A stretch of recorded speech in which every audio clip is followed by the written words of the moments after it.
നീലേശ്വരം പള്ളിക്കര ശ്രീ കേണമംഗലം കഴകം ഭഗവതി ക്ഷേത്രത്തിൽ നടക്കുന്ന പെരുങ്കളിയാട്ട മഹോത്സവത്തിൽ പ്രസാദ കർണമൂർത്തി കേണമംഗലത്ത് ഭഗവതിയുടെ തിരുമുടിയേറ്റും.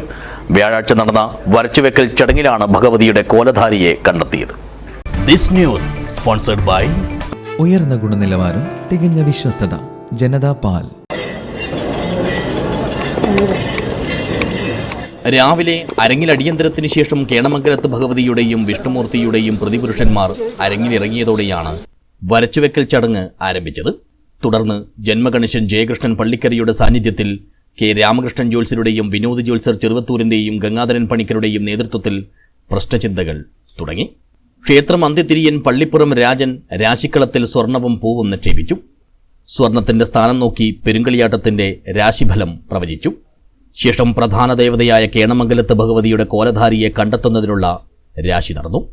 പള്ളിക്കര പ്രസാദ കർണമൂർത്തിക്ക് കേണമംഗലത്ത് ഭഗവതിയുടെ കോലമണിയാൻ നിയോഗം ലഭിച്ചു.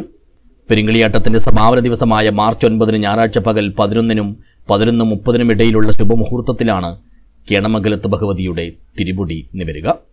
കോലധാരിയാവാൻ നിയോഗം ലഭിച്ചതോടെ പ്രസാദ കർണമൂർത്തി ക്ഷേത്രം പ്രതിപുരുഷന്മാരിൽ നിന്ന് അനുഗ്രഹം വാങ്ങി ക്ഷേത്ര പരിസരത്ത് പ്രത്യേകം സജ്ജമാക്കിയ കുച്ചിലിൽ വ്രതം ആരംഭിച്ചു. മാർച്ച് 4 മുതൽ 9 വരെ നടക്കുന്ന പെരുങ്കളിയാട്ടത്തിൽ 11 തോറ്റങ്ങളാടി ഭഗവതിയെ മനസ്സിലേക്കും ശരീരത്തിലേക്കും ആവാഹിച്ചാണ് കർണമൂർത്തി കേണമംഗലത്ത് ഭഗവതിയുടെ കോലം ധരിക്കുക. വരച്ചുവെക്കൽ ചടങ്ങിൽ വിവിധ കഴകങ്ങളിലെയും ക്ഷേത്രങ്ങളിലെയും ആചാരക്കാരും സ്ഥാനികരും ബാല്യക്കാരും കമ്മിറ്റി ഭാരവാഹികളും നാട്ടുകാരും തുടങ്ങി നിരവധി പേർ സംബന്ധിച്ചു. ക്ഷേത്രത്തിലെത്തിയ മുഴുവൻ ആളുകൾക്കും ഉച്ചയോടെ അന്നദാനവും നടത്തി. മാർച്ച് 4 രാവിലെ പള്ളിക്കര ഭഗവതി ക്ഷേത്രത്തിൽ നിന്നും ദീപവും തിരിയും എഴുന്നള്ളിക്കുന്നതോടെ കഴകത്തിൽ 18 സംവത്സരങ്ങളുടെ ഇടവേളയ്ക്ക് ശേഷം നടക്കുന്ന പെരുങ്കളിയാട്ട മഹോത്സവത്തിന് തുടക്കമാകും. News bureau, Nileshwar.